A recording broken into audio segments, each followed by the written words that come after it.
Hey guys, welcome to Bo Knows Stuff. I'm joined here by my lovely wife, Dr. Maha, and as soon as I got all energetic, here comes Lexi! Yay, Lexi! Hey Lexis. Okay, those of you listening, you won't get to see the dog, but hopefully she doesn't get too loud.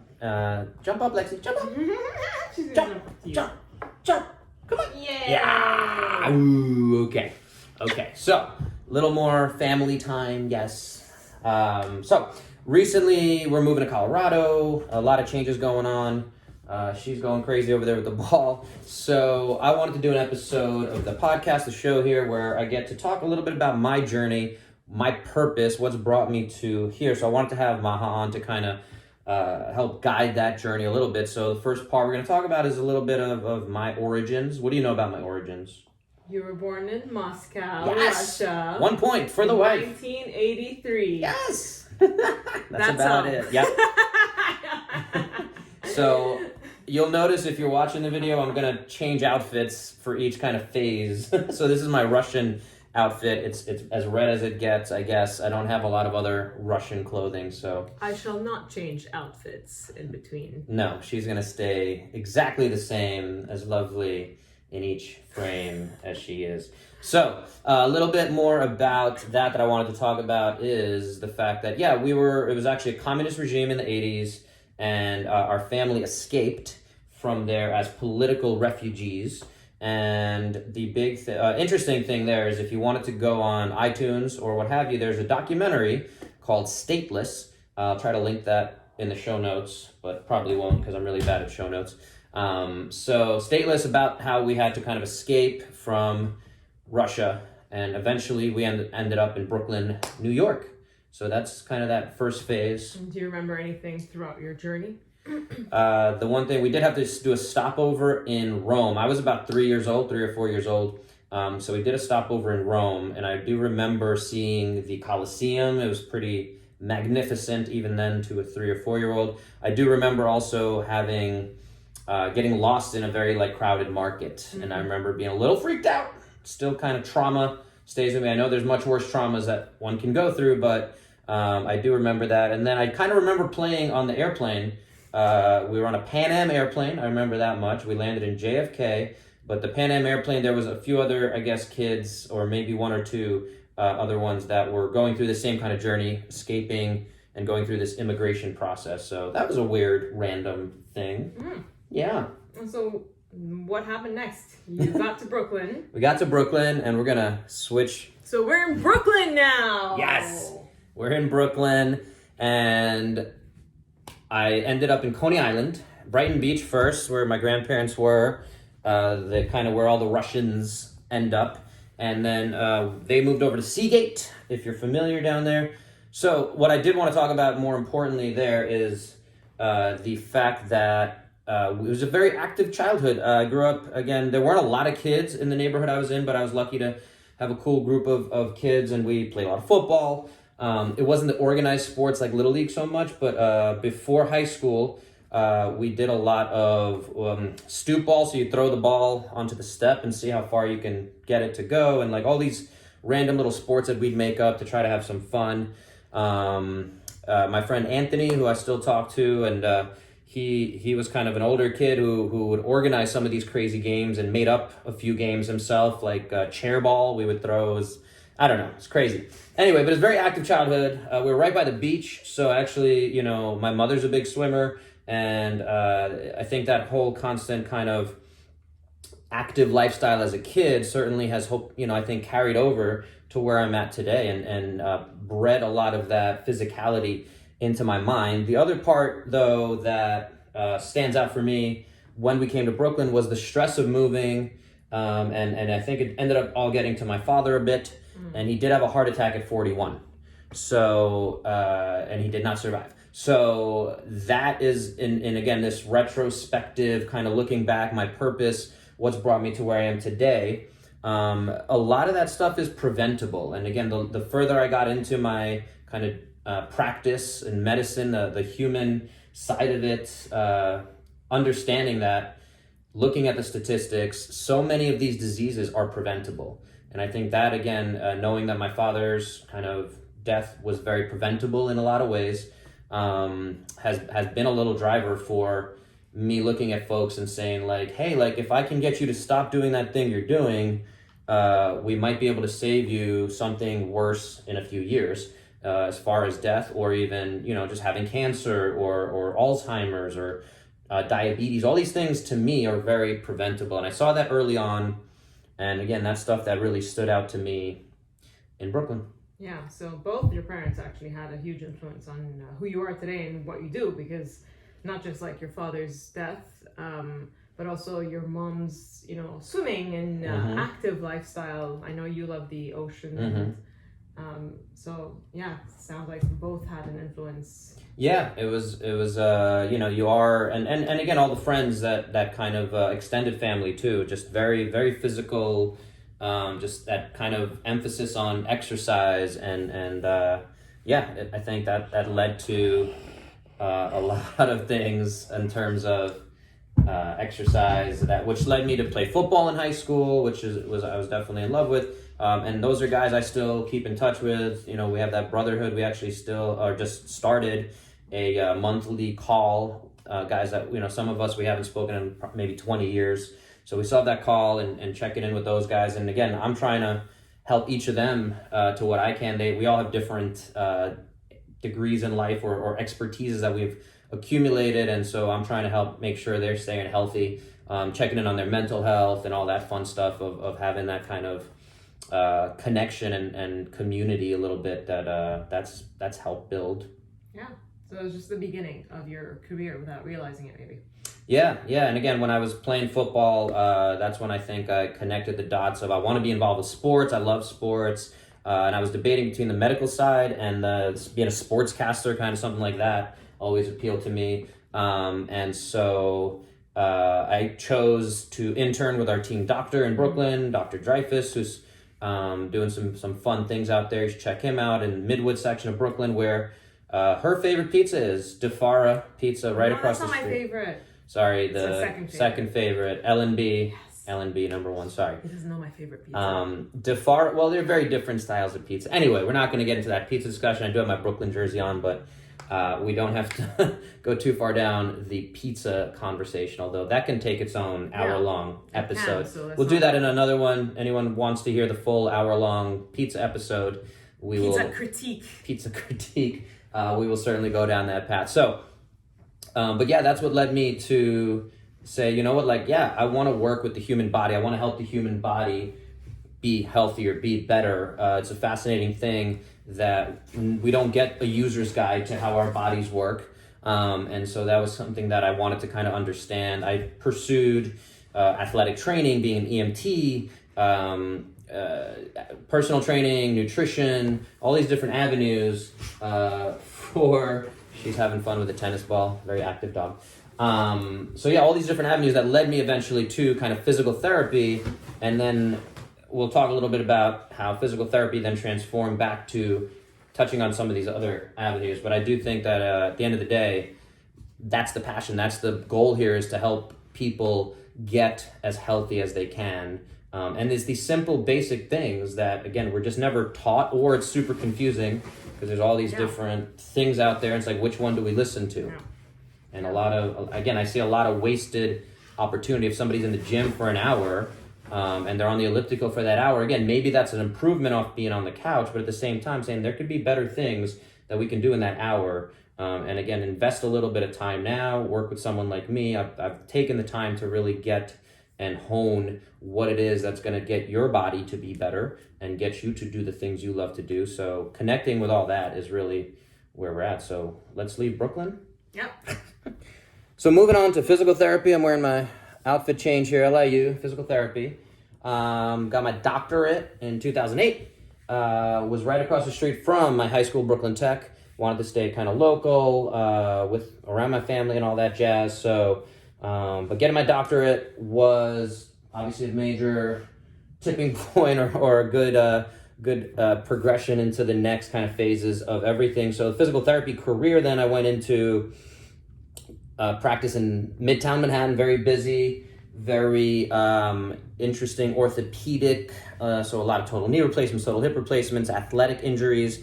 I did an 18-month kind of internship with Star Physical Therapy on 56th and 3rd Avenue, Midtown, where we ended up living pretty close to at some point when I brought her back from Dubai later in the story.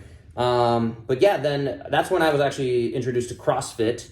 One of my patients came in, Martin, who's CEO and president of Reverie, so sleep systems. So that helped me even, again, put all the pieces together on holistic, again, CrossFit type stuff, sleep, how important it all is. She's the dog is having fun with looking for a ball there. But yeah, it just kept kind of building brick by brick and getting these cool experiences in the physical therapy field, working at Hospital for Special Surgery, Lenox Hill Hospital. Again, getting exposed and networking with all these doctors and different types of medical professionals really helped. Again, continue to say, like, I want to help these people avoid these total knee replacements and avoid these total hip replacements as much as I enjoy helping them recover from it. I do think when we have conversations like, yeah, if we had just started 20 years ago, just like a retirement savings, that kind of kept driving that passion. So again, if you're watching this and you want to avoid a surgery down the line, that's kind of what I'm talking about, and that passion. So yeah, physical therapy took me to, again, that CrossFit space. I did end up connecting with a celebrity and getting to travel around with him, which was a very cool experience, flying private jets and all that stuff, being kind of in his entourage. If you've seen the show, just like the show, just like it. Anyway, but yeah. How did that take you to Dubai? What happened next? You know the answer to that. They don't. Not everyone does. So I got back, finished with the celebrity, came back to New York City, where I was based out of, started getting more into the CrossFit space. So that'll take us there. So that takes us to Dubai. Got my Dubai shirt on, Team Gold Box, where we opened up gym, CrossFit, Gold Box. Yeah, how'd you get there to Dubai? I was in New York City working with Reebok, CrossFit Fifth Avenue, and Rhino Co. They had a few gyms in New York City and Miami, Maryland, total of 8. And then they wanted to open up their first international one. They asked me if I was interested in helping kind of, run it out there. And so I was like, that sounds very exciting. Had a nice contract set up. Everything was cool. I'm all about exploring this world that we have. I love all the travel shows. So this was an opportunity to go seize the day, so to speak, carpe diem. And you know what? That's how I met this lady. Hey, in Dubai. And she happened to find me through, you want to tell your story? How you? No, I do not. So she happened to find me through Instagram. Yes, I was looking for a new gym and I found the gym on Instagram and I looked up their website and saw him on it. And I was like, he seems to know what he's talking about. So I asked him when he coaches and went to one of his classes. That's how we met. We hit it off. I don't normally date my the clients in the gym, but well, I wasn't your client for long anyway. She was not. No. Yeah. Anyway, we can get into that whole story another time.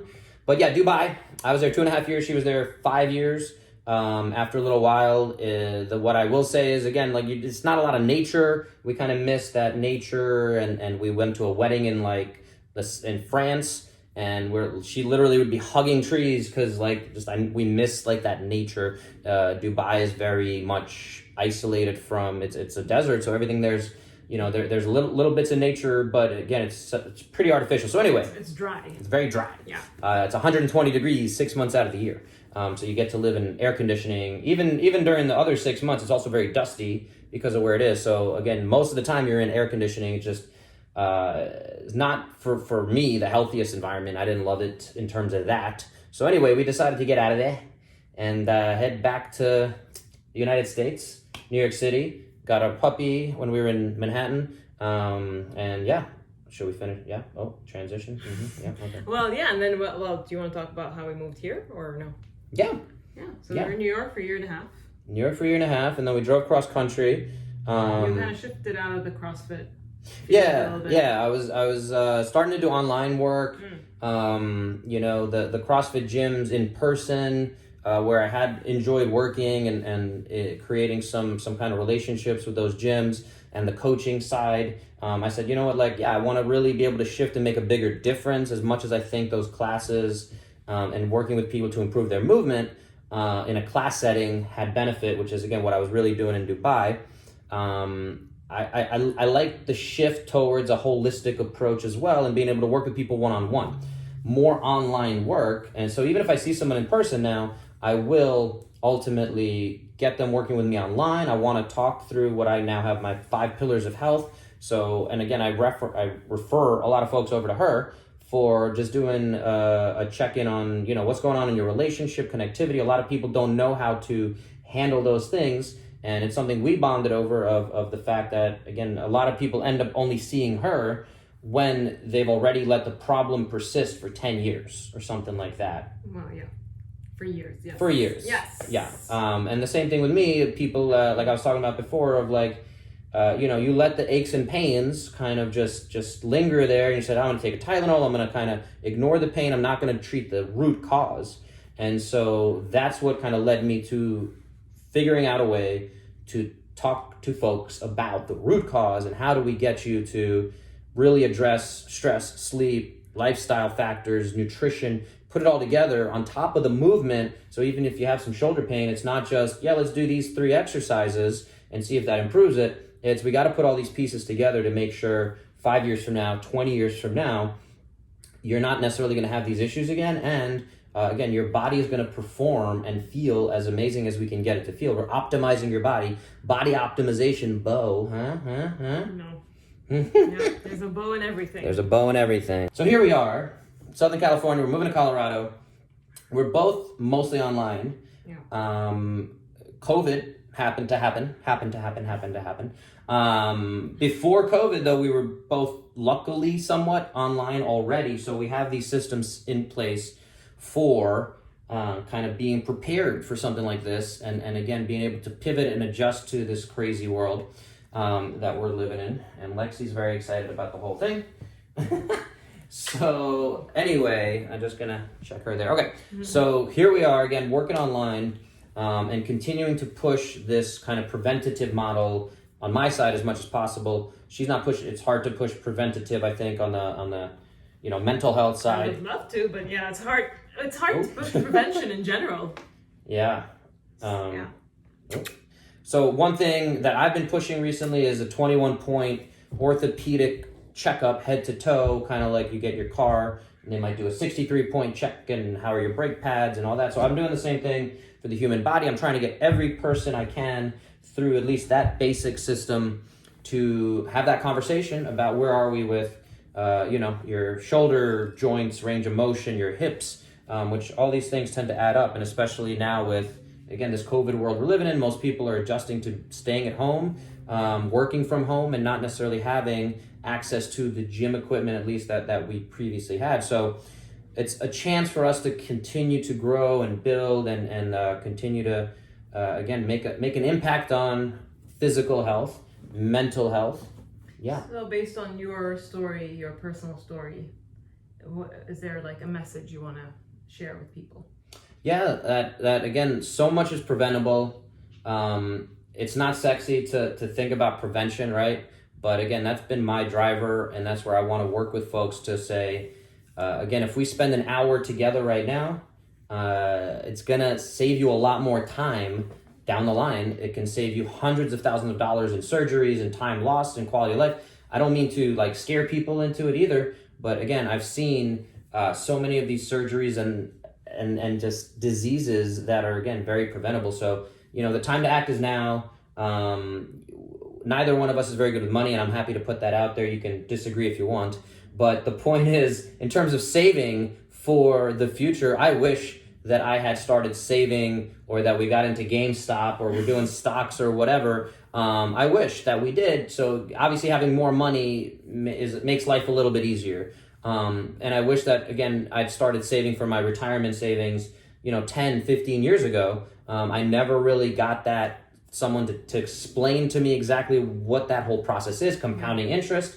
It's never too late, but the earlier you start, the better. The same thing for the physical and mental body. Lexi agrees. But the point that, again, I wanted to kind of double down on is saying, if you start now, again, I'm 37, I think. Yeah. And so I'm doing this now, and I'm doing these exercises now. Lexi! She's going to get Lexi. I'm doing this stuff now so that 90-year-old me is feeling better, is feeling good, and gives me more leeway, gives me more buffer, just like we have a retirement savings, so that when you are at a point where you don't need to make money, or where you don't need to when you have more flexibility to pay the bills, or you want to retire in a warm place, you have that extra $100,000. Same thing of building your capacity now while you can, and because again, aging is a thing that we all deteriorate a little bit, especially as we get over 40, as we get over 50. So right now is the time to start again putting that work in for capacity. Build that capacity just like you build your retirement savings. It's a physical retirement savings. So that's what we're trying to build. And well, I can add to that based on your personal experience, it sounds like, what happened with your father and all of the experiences you went through in your life that helped you value life more and living a healthy life in order to be able to enjoy things in life. And so, I guess if people want to enjoy life and be able to do the things they want to do, they need to be healthy. Yeah. Right? Yeah, exactly. And again, the thing that to add to that, I guess, is again, when I work with people on their nutrition, it's not about saying eat this, don't eat that necessarily. It's about saying if you have a fire, inflammation going on in your body, every single time you choose to eat this and not that, I'm just trying to help us understand which choice is going to allow you to be a little bit healthier and going to put more into your retirement savings, so to speak, and not take away from your retirement savings.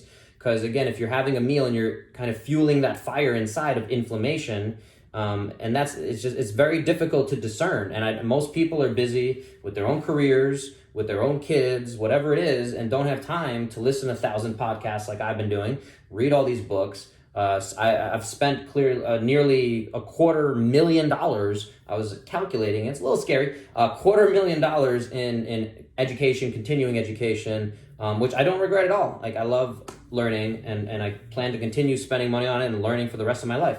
But I do that so that I can share that with folks and again, get you out of that kind of, all these myths and rabbit holes of fitness and health that, you're not going to get six-pack abs in 6 days. There are ways to do it. It's not the healthy way. It's not going to last. So we're talking about, again, helping you build your physical retirement savings. Yep. Cool. Amen, sister. All right. Well, if you guys have questions, if you have any interest in learning more about me, hopefully putting some of these pieces together gives you a little bit more information. If you want to work with Dr. Maha, she's available. I'll try to put her show notes. Again, if you're in any kind of relationship, worth checking in with her. She'll do some free calls. Yes? Yeah, we do 15 minute check-in and see just if it makes sense to work together. To again address some of these things that we can, that might be causing some problems. They might be very little right now, but they're gonna compounding interest go in the wrong direction. Hopefully not, but hopefully she can help you again assess that. Don't hesitate to reach out. Either one of us, the physical side, mental side. Hopefully you guys again got something out of this, got 1% better from listening to this, and that's it for now. We'll see you guys in Colorado. Bye.